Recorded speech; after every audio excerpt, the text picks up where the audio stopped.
It's only entertainment. Welcome back to the Talking Hedge.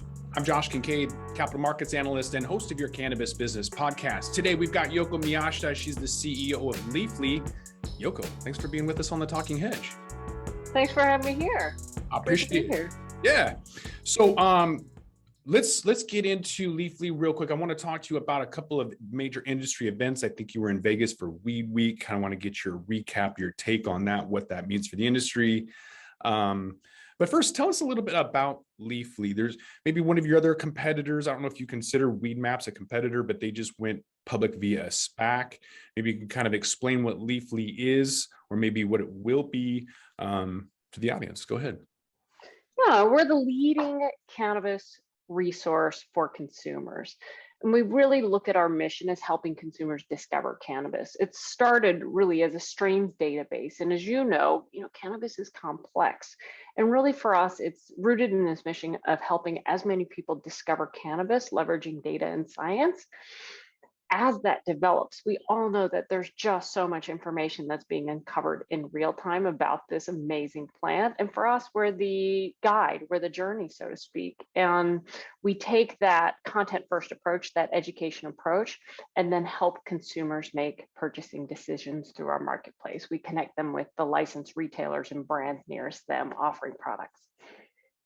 So you asked about competition. What I would say is, marketplaces, various different forms. Ours is really rooted in content first in education. And a lot of that education, I'm guessing, goes through the hands of bud tenders. And you guys have just announced something about a Bud Tender International Day or something. I want to get into that, but first, let me go back to the industry as a whole and ask you about your opinion. Well, first off, did you get to Vegas? I did, but there's a little caveat here because It was sort of a very last minute trip for us. We had originally planned a large activation, but really thinking through COVID and Delta variant, we actually had canceled our activation, our booth there. So it was sort of one of these very last minute trips, kind of running in circles back and forth just to meet folks. And I know we were supposed to meet, so I apologize for Here we are missing you in Vegas. Here we are. That's all right. Yeah, we had to reschedule. That's fine. Based on your limited duration down there, what were you able to gather? Were you able to, the conversations you had, maybe the things you saw, was there anything that gave you kind of that aha moment of like, that's where I think the industry is going, or they don't belong here, or was there anything you saw one way or the other that kind of gave you a better perception of the industry as a whole? It's so hard. That was my first MJ BizCon. Okay. I had never been. So, it's really hard without a basis for comparison. But what struck me was the event was huge, right? Took up massive floor space. There were tons of people. And it's kind of like walking into a dispensary, all walks of life. To me, that's just that excitement and that just mass appeal of this magical plant. Like, that's what I was struck by. And there was a ton of it just gives you a window into how many different ways and avenues there are to access this industry, to participate in this industry. And I think that excitement, that palpable excitement, was what was so striking to me, not having ever been. Feel like a first, somebody who's coming back to cannabis for the first time in a couple of decades. When I go to MJ BizCon, because I'm so taken back, it's like walking into a store and seeing 2,000 SKUs and going, where do I start? You walk into MJ BizCon, for anybody who hasn't been there, at the Las Vegas Convention Center, the world's largest cannabis expo. You walk in and there's literally over 1,000 booths. There's, I think, over 1 million square feet between where they were at and where the Hall of Flowers exhibit was. And then I think they said something like 27,000 plus people inside. That's not even counting all of the people outside who didn't pay to come in. So you're trying to kind of gather and see things and meet people, but it's incredibly overwhelming and takes several days, I think, just to absorb it all. And that's just MJ BizCon alone. Now there's this whole Weed Week where you've got MJ Unpacked. That's more about the retailers and brands, which I thought was very intimate and unique and interesting. I saw a lot of deal flow going on there, a lot of educating, and a lot of interactions there. So it was a good week. It's like the physical manifestation of what we report in our jobs report. 321,000 full-time jobs in cannabis as of our last count in 2020, right? Like that you see in real life when you see all of these people from different parts of the industry coming together. Mm-hmm. There's a lot of people in the industry, but is it, well, let's get to the bud tenders thing. So looks like you guys had announced a contest to celebrate bud tenders on International Bud Tenders Day. So I have to hire people, I would imagine is fairly challenging in this area, in this time frame right now. And so kind of focusing on a key aspect of the industry that don't make a lot by comparison to some other folks.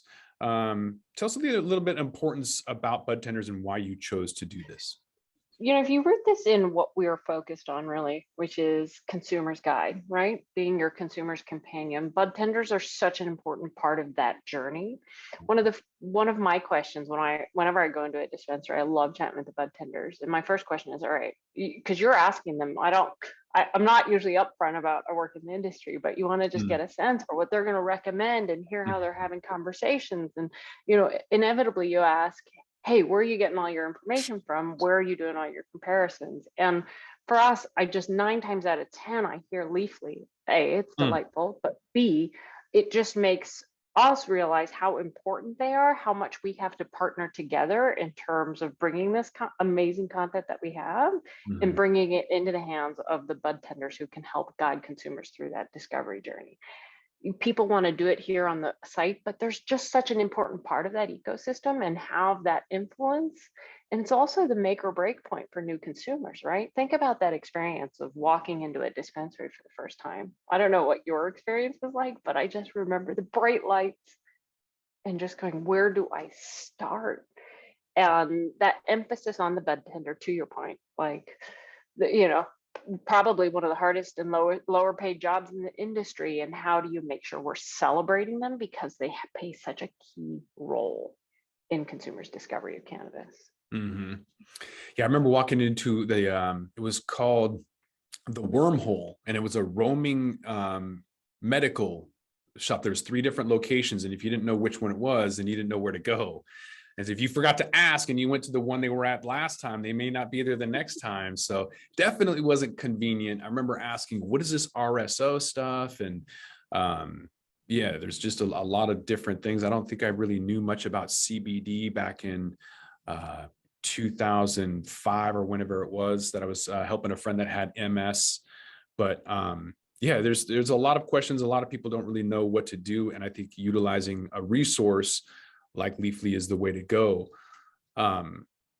You guys are also launching an in-app ordering for iPhone users. So you talked about getting knowledge in the hands of the bud tenders, and you're literally doing that for bud tenders and for consumers in general. Can you maybe talk a little bit about what that means, both for the consumers as well as the business side? Because you're getting a lot of data from that. And I'm curious what you're able to do or how you're able to utilize that as well. Oh, I love that question. In terms of iOS ordering, what maybe your listeners may not be aware of is the fact that you know the apps, both Google and Apple, have had very shifting attitudes towards whether they allow ordering or not within the app. And it's been very difficult because think about how we operate as consumers. What do we use? We use our phones. I mean, you know, how many people, I make most of my shopping for any other product sort of sitting on my phone in an off moment, right? Like when you have a few minutes to yourself, you're researching on your phone. And I think that engagement of the consumer with the phone, it's such a critical channel in terms of shopping decisions, and the inability to order through the app was literally cutting off consumer access to legal cannabis. That's our view, right? And if you think about the legacy market, how are they transacting? So much of it is on the phone today. So think about that comparison. If this whole legalized industry's purpose and mission is to transition as much spend as we can out of the illicit into the licensed market, you got to be on parity. You got to be on parity with the legacy market. They're on the phones. So for us, being able Apple changing its policies earlier this year and allowing in-app ordering, that's ground changing. Like for us, it's let us take you through the whole journey. And when we talk about our marketplace, it's the ability to do your research, to figure out what product's right for you, and then to be able to order that at a licensed store near you, right? It's that full journey that we have been striving to deliver to consumers. Reduce that friction, make it as easy as possible. And that's what iOS in-app ordering allows us to do. Now, you asked a question about what are we learning about our consumers? And we see this, and this is one of the big things about being a content first platform. We understand what consumers want. We know what their questions are. To your point, what is CBD? The ability to answer that question for consumers very early in their cannabis discovery, critical. But then you go further down the funnel, right? As you get further and more experience, what's RSO, right? Like the ability to answer that for a consumer when they've gone further down the, is it a rabbit hole or is it sort of discovering the amazing complexity of this plant? But being able to do that and meet consumers where they are, whether that's in the app, whether that's on our desktop or our website, that what we're learning is what consumers are interested in. Mm-hmm. And we learn that whether that's strains research, whether that's basic one-on-one questions, we understand what those emerging trends are. And ultimately for us, it's being able to take all of that and dial that back into the platform to make personalization and customization a core part of our value prop for consumers. If we're seeing you order consistently XYZ products, right? If you're a Blue Dream, strain person, and we see you consistently ordering that, what we can start to see is say, oh, Josh is really into Blue Dream. What we understand is the chemical composition from our lab data and strains database. Blue Dream has XYZ cannabinoids and terpenes. Let's match Josh to the next nearest strain, especially if you can't find Blue Dream in the store nearest him. So it is really about taking what we learn on the platform through data, but reinvesting that into consumer experiences. If you think about personalization, customization, and reducing friction in shopping. Do you have any opinion about some of the direct sales we're seeing in California bypassing some of the rec shops and what that in terms of the DTC? I think it's a really interesting development in terms of what we've been watching this industry do and really struggle is to drive that brand recognition and that connection between the consumer and the brand. And I think that's an ongoing trend and aspiration for brands to be able to reach that consumer. But I think you get there through ultimately what is brand? It's trust. And how do you develop that? And I think why I get so excited about Leafly's role in this ecosystem is that we're sort of that bridge for consumer trust. As brands continue to, it's hard to establish brand resonance in this industry. And there are a couple of barriers to that. You can't advertise through Facebook and Google, right? 85 cents on every advertising dollar goes to one of those two platforms. And those are, shut off to cannabis brands. How do you build that relationship? That's what Leafly's here to do. We're here to build the trust gap for brands and consumers and to connect them. And the more tools that we can bring to brands, the more trust that consumers can develop in the licensed industry, we think that's great for the overall ecosystem of licensed cannabis. And so you guys have announced that you're expanding an advertising tool for cannabis brands. But before we get into how Facebook and Instagram and even Twitter have been canceling people in the industry, I want to ask you about educating folks, because you have established this trust factor, and you've adopted or taken on the indica sativa hybrid in terms of how you describe cannabis. But as things are evolving and maturing, some have described that as lazy marketing, and they're not targeting anyone specifically. But at the same time, it's very difficult to try and market as saying something that your brand helps with pain or any ailment, right? And so there's kind of that fine line there. How do you guys, or how will Leafly describe cannabis, and how do you feel about the indica sativa hybrid names? I think it persists. It's been around for a long time in terms of the lingo of how we describe cannabis. But what we've been trying to really work on over the last several years to say those distinctions, the phenotype of the plant itself is not sufficient.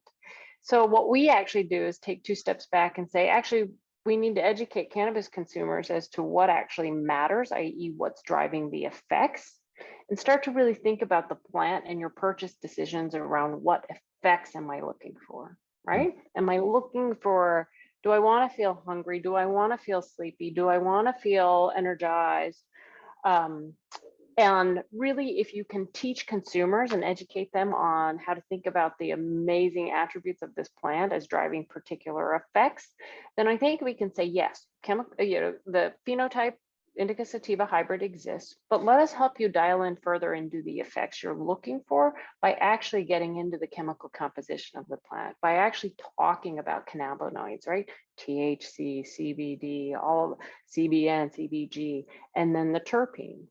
Oh, and also let us help you understand, depending on the form factor, right? Edibles, drinks, flower, concentrates, you may also experience your body metabolizes those things differently.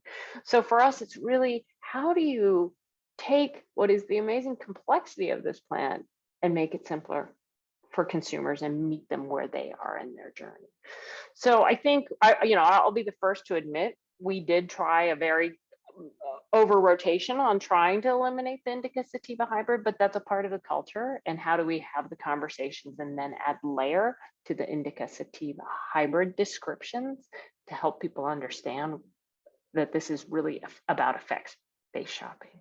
Mm-hmm. Yeah, I think maybe terpenes down the road with some kind of pictograph or some kind of imagery will help people figure out what kind of effects they're going to get. Hopefully with limited FDA involvement. And speaking of, on Friday, there was a big bill, Republican-led bill that kind of introduced that opportunity. Are you jazzed at all about that? I know you guys aren't publicly traded yet, but it looked like a lot of the cannabis stocks saw a decent little pop on Friday. I haven't looked this morning quite yet, but kind of anticipating some movement there before that some profit takers come and take some money off the top. What is your take on that bill? Is it just another bill in the movement that I'm not holding my breath, but I think it's a good sign. What's your take? Absolutely, right? It's this recognition that what I call as the most bipartisan issue in the country today, cannabis. Both sides support it. You see it in the state legalization activities. So I think all of those, it's to me just proper acknowledgement of how popular support is for this plant.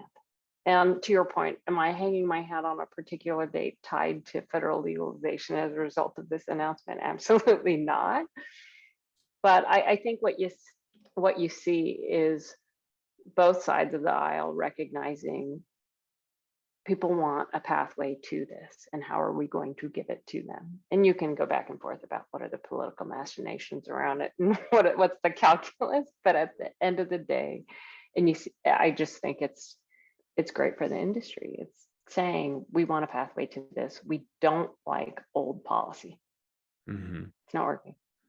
And so you guys are creating some additional tools kind of helping lead that path towards legalization, one of them being that advertising tools for cannabis brands, since there isn't a dependable a platform yet. So many of them, I mean, LinkedIn has been phenomenal, at least for me with cannabis. They haven't really canceled a lot of people yet, where so many other, YouTube included. Tell me a little bit about the advertising tools for cannabis brands and how you're going to be helping them out. Yeah, so for us, it's all about our engaged consumer audience, right? We talked about sort of our content first, how we're really in market educating consumers even before legalization. That's why we have 10 million monthly active users on our site. And for us, it's about building the ecosystem for licensed cannabis.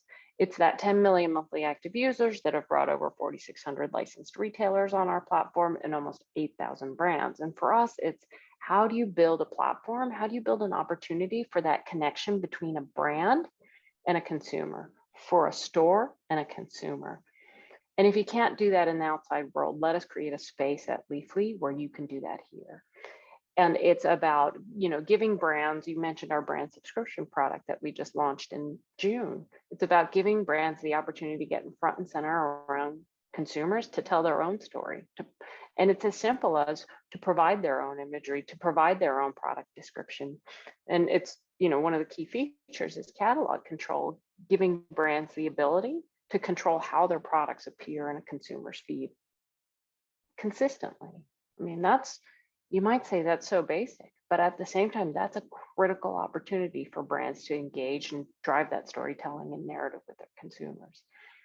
That will expand into the ability for brands to advertise, on menus in front of consumers' eyeballs. Like for us, helping brands create brand resonance with the consumer is a key part of what we believe is the value we deliver to brands on our platform, as well as consumers. Tell me a little bit about your own brand and how you guys are going to deliver value. So you're going to be traded sometime in the fourth quarter on NASDAQ under the ticker symbol LFLY.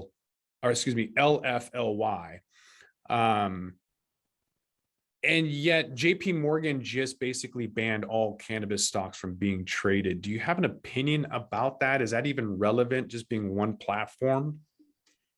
I think I think you cannot get too hung up on what's happening in that world, right? Like we believe in the momentum of this industry. For a company like Leafly, a non-plant touching technology company that's eligible to be traded on the NASDAQ, we know we've always had these headwinds, but I look at this situation and say, these are bumps in the road. We know what this trajectory is. It's moving in one direction. And that to me is, hey, able to bring, you talked about the trust, that brand that consumers place, that trust that consumers place in the Leafly brand and the Leafly platform, to be able to bring an asset like this to the public markets at this stage, when we do have some significant tailwinds, that's big. We believe that delivers value today. We talked about the value that this platform generates, whether it's consumers and helping them through their discovery journey, whether it's licensed retailers to help drive orders from our consumers into their businesses, or for brands to get that connection, to create that connection with consumers because they can't do that in the outside world. Like we think there's an inherent momentum in this, and we're just so excited about this next stage of our growth and maturation. Maybe you can unpack that a little bit. I want to know what kind of FOMO you're going to give all of JP Morgan's clients that aren't able to buy Leafly when it is traded, because you guys just had a report that you co-wrote between Leafly and Bo Whitney of Whitney Economics, showing that the U.S. cannabis industry is on pace to reach $25 billion in sales by the end of the year, which represents a year-over-year revenue increase of 35%, putting cannabis on track to be the nation's fastest growing industry and making Leafly's brand subscription service more crucial than ever for cannabis brands. Once you do go public, maybe you can describe to the audience how you're going to utilize that capital. It's getting cheaper and cheaper to borrow, and so what kind of value you're going to be able to add from that exercise of going public?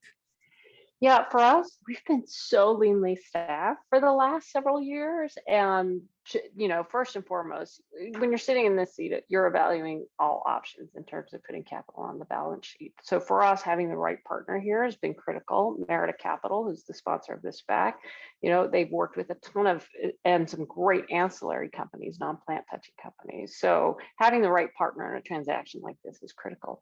But for us, it's ultimately, what's the right sizing for this and what are we going to do with it? And I think that's the core of your question. For us, it's the permeation of that local marketplace. Like we have done so much on a shoestring budget in terms of building our presence. And this is truly a local market business where you're working in regions. You know this, there's such a distinct local flavor to cannabis, whether that's the plant itself or how the industry is set up. And that's a function of state by state regulation.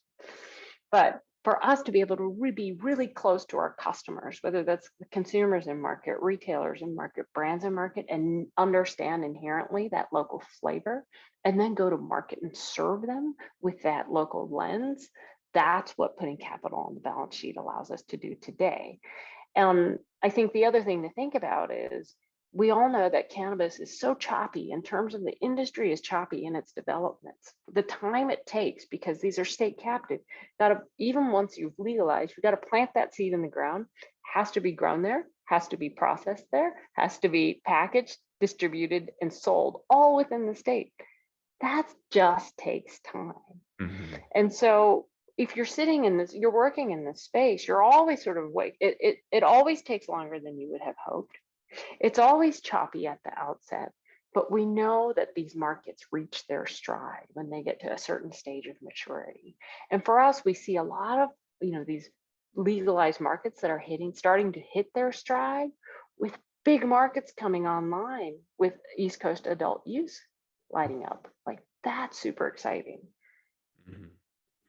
Yeah, it's definitely going to take a lot more maturity in the markets, along with the experience and the individuals. And it looks like you guys are adding or stacking to that professionalism that's going to be required as you guys take that next step and go public. You guys have a relatively newer CFO that you've added to the team, Suresh Krishnaswamy, who has 25 years of global finance and tech experience. And he's going to oversee all of the finance operations and strategy. There's a lot of individuals that I see in the cannabis space that have a CPA and they're like, that's good. Whereas like maybe as a controller, that's fine. But then beyond that, you really do need a CFO. Can you maybe explain why you chose a CFO and maybe Suresh specifically? We couldn't be more delighted about Suresh joining this team. Like you described, he's got 25 years of experience, and he was, Wall Street trader for many years. And he took a very intentional pivot where he got out of that and joined high growth regulated industries, right? His pivot to that. He's worked for, big payment solutions provider Remitly. He worked for Drift, an energy online marketplace.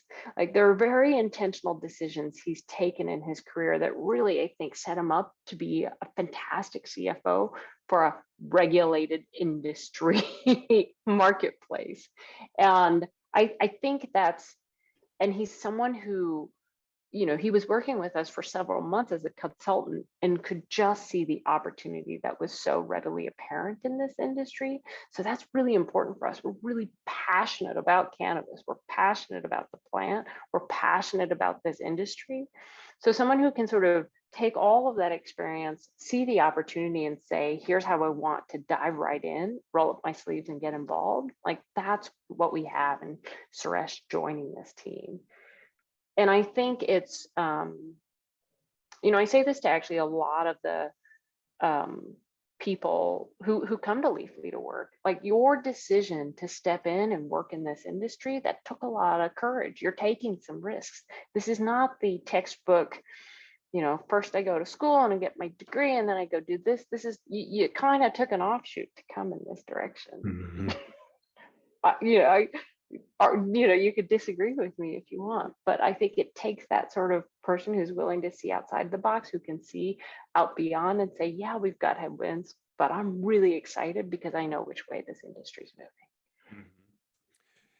What's your opinion about Wall Street coming in? I'm not saying Suresh is a carpetbagger or somebody who's coming in specifically looking for money. I myself have my own passion, but I didn't come into the industry until I knew that it was going to be an industry. I wasn't ever going to leave my Wall Street job and come into a gray market or illicit market. Right. I was only going to come in when I knew that it was, and I thought I was coming in late in 2013.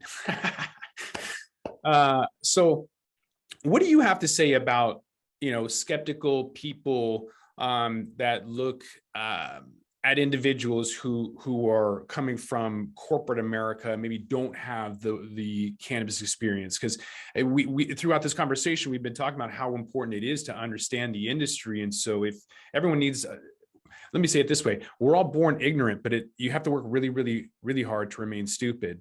So for those that don't understand the industry, what kind of response do you have for skeptical people who think that anyone who's getting in the industry is a carpetbagger and only interested in money? Well, I would have to actually raise my hand and then say guilty. I'm a carpetbagger then, because I joined in May of 2019. I came out of digital media and joined this.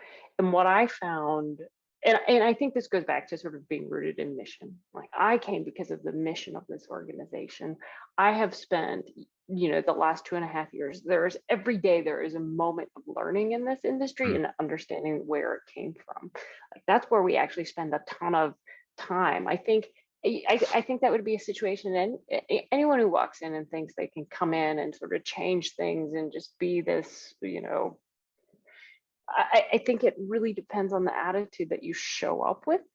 And because I think if you can't, we talk about the complexity of the plant, the magic of the plant. If you do not have the respect for it, I think you will get washed out. But I think if you can come into this industry, you have a respect for the plant, and you understand its history. And by its history, I would include all of its political and cultural context. Like this, there's a place for you here. But do not come in thinking you've got a mastery of this, because wow, this plant will completely knock you on your rear if that's your attitude. And I think so it really starts with that, and understanding, why has this persisted through 100 years of prohibition, right? There's something about this plant that has pushed through all of these headwinds to get to where we are today. Understand that, go deep on that. And when you can actually respect and give it its due credit, I think you do end up probably where you are, probably where I am, completely in love with this plant and industry because of its complexity, because of its color, because of its opportunity that it holds. Yeah, I think the fact that the US doesn't have easy access to capital has created some maybe more altruism, because although I come from finance and you're from you were an attorney, but you understand the industry. And so the both of us saw opportunity, but both of us love the plant, both of us continue to learn. Having said that, in Canada, there's a lot of speculation up in that markets. There's a lot more folks that are doing press releases, and I'm not saying snake oil, but they're going after easy money and not necessarily utilizing the shareholder value in the way that they should, having written off $3 billion for Canopy, for example. I think that sends a huge red flags to the industry. And that's why there's a lot more people looking at the value, which is kind of one of the themes that we've been talking about, and how Leafly is providing users and shareholders value because they're constantly looking to improve. Where do you see the industry heading? And how is Leafly going to adapt to stay relevant? A little crystal ball here. Well, I know, in terms of what other people are doing, like I say this a lot to the team, like, run your own race, know who you are, what are you delivering against? And for us, that's that, and emphasis on, we will continue to serve whatever the evolution of this industry and what's happening around us. We believe we create lasting value by focusing on the consumer, helping them along on their consumer journey in cannabis. Like, we are your cannabis companion. And that, through all of this iteration, we always get this question, oh, what happens with federal legalization? What are you guys going to do? What happens when the non-endemics come in? Like, we could sit and speculate till the cows come home as to what that looks like. But what I do know will have enduring and lasting value is that empathy. The relationship that Leafly creates with its consumer will have lasting value. And as long as we continue to serve against that mission and purpose in our existence, that's how we create long-term sustainable value, notwithstanding all of the theatrics, the churn, the drama. Like, you'll see us focus there. What is going to be the biggest change, do you think? Is it going to be like the Safe Banking Act? Will it be federal legalization? Although we both said don't hold your breath. What do you think, like, in the next 18 months is going to be maybe the biggest change for the industry as a whole? There are just some basic things we need. Would love to see safe banking go through, if nothing else, right? Like, this is enough. To your point of the capital constraints, to it's such a source of what I call when you work in cannabis, you're working with an arm and a leg tied behind your back. Mhm. We're an organization that, think about us, non-plant touching. We only work with the the licensed cannabis industry. We've been kicked off our ERP platform, our HR platform, our texting platform, our payroll platform. And, this is all a function of safe banking and that inability or that ultimately this fear for service providers to work with our industry. This is an industry, and I've worked with in multiple other ones, like such a heavy emphasis on compliance, right? Like the licensed industry. I've never actually worked in an industry where it is such a, it's a non-question. You're not fighting for it, right? Like it's, of course you operate, two hands on the table. You've got to operate like that. And yet we see this industry continuously penalized. And I think people are starting to really just see how absurd that is, right?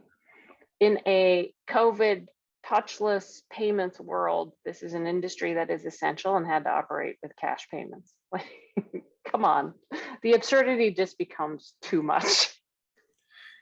Yeah. Do you think even being publicly traded on NASDAQ, one of the big board exchanges, is that going to give you, is that a carte blanche? Or you just tell your HR platform, no, you can't cancel us. We're traded on NASDAQ. I mean, I think for investors, they're going to look at that and be like, wow, that's impressive. But does that hold any street cred for any other bank or platform or anything else, do you think? We believe it should, whether it's the Yeah. watershed moment where all the, sort of chips or dominoes fall in line. Yeah. I can't tell you, but like that's part of one of our points of going out at this stage, right? Like we are setting the foundation for this conversation. We are giving you this transparency. You need to understand how this licensed industry works. And they're going to be, I think, the really smart organizations that say, we get this, we understand where this is going, and we'll be super excited to work with them. Yeah, this is a big deal. And I don't know if a lot of people really understand that because they just hear, SPACs going public or the OTC markets or whatever. But the realization is that you were on NASDAQ. That's a big board exchange with, you're going to share the likes of Microsoft and Intel and, Tesla and some of these other really big companies that have gone public. What does that mean to you guys? The whole company as a whole? Is this just another checkbox? You're like, finally, there we go, next. Or is this a moment where you can stop, smell the flowers, and really reflect on it? What is the feeling behind this watershed moment?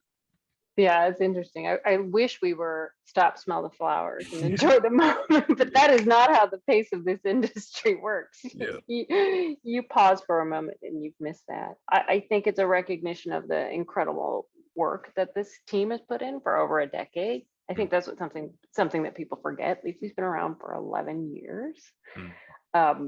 We are super excited to be one of the first out there in terms of consumer marketplaces and tech companies that are focused on cannabis. And, I think the biggest either excitement and or responsibility is setting the tone of that conversation once you're out, right? You were talking to the market regularly. And for us to be able to be a part of both educating and driving that conversation, I do get super excited about that. Mm-hmm.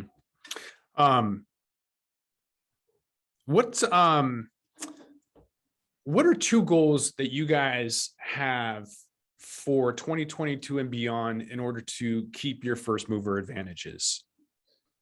For us, we're very, very excited about, we talked a little bit about that greater local market focus and what increased staffing allows us to do, really getting tactile, really getting in touch with our local marketplace, whether that's our retailers, our brands, our consumers. So you'll see us double down and emphasize that work. And it really, to get super granular on that, it's how do you show up in market, right? Cannabis is not a national product. So it matters how you're talking to your consumers in Illinois. It matters how you're talking to your consumers in Arizona. And what I'm really excited about is sort of pulling that thread, really showing up as a local community partner. And I think that's what capital on the balance sheet allows us to do. If I didn't say we weren't absolutely thrilled about East Coast, I would be lying. We're expecting New Jersey Rec to come online by middle of 2022. We already have a great head start in those markets simply because we have readers and consumers who've been consulting Leafly for years. So really to be able to take them through that journey of saying, hey, you've been reading about strains on our website for the last decade. Let us help you now shop for those strains at a local dispensary near you. That's super exciting for us. And then, to cover off on another point we talked about, the investment that we can make in our product and engineering teams to really pull through the personalization and curation that we believe we're capable of doing with the IP and data that we have, to realize what's been sort of a vision and to actually see that implemented. That's super exciting. Do you know just off the top of your head what the top markets are, where people are, where the most data is coming from, either downloads or searches? Where's your top market and top articles? What is like the number one article right now that people are looking at? We have a persistent top article, canna butter. How to make canna butter. People want to know how to make canna butter. And that one is like a long time favorite on our platform. In terms of what, we don't generally talk about top markets in terms of traffic, but what I'll tell you is I'll share some interesting tidbits around where we see tremendous engagement on our platform that is surprising. Texas. Mm-hmm. As you know, Texas does not really have a legal cannabis program to speak of. Mm-hmm. But when you see that much consumer engagement around our content in Texas, what does that tell you? Huge interest. They're finding it elsewhere. Right.